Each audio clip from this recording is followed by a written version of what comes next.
His gashed stabs look like a breach in nature for ruin's wasteful entrance. Bringing Shakespeare to life for a modern-day audience often means defending Shakespeare's relevance to today.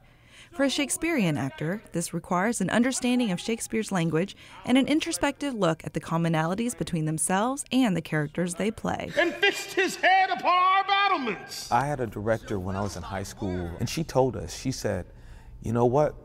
Shakespeare would be the action movie of his time.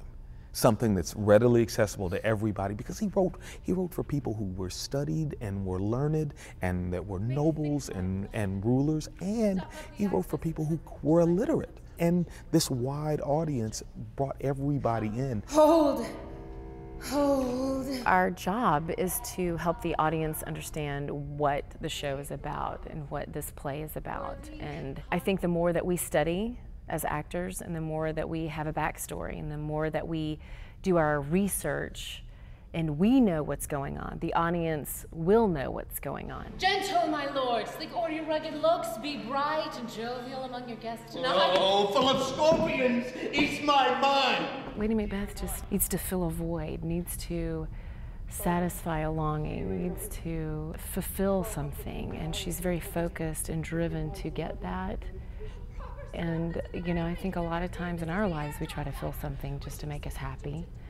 And I think she's doing that. She's trying to replace something with something else to satisfy that need, and that so that she'll be happy. I trusted home might yet enkindle you unto the crown. I don't live in a castle. I didn't grow up in a castle, or I don't go to work and I don't use a sword.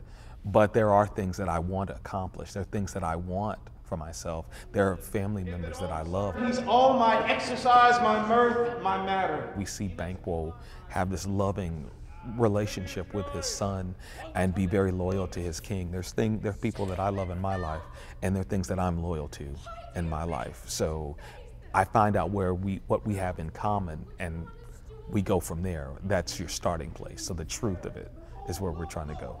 For more information, visit us online at wnpt.org/arts. This NPT Arts Break is made possible by the generous support of the Ingram Charitable Fund.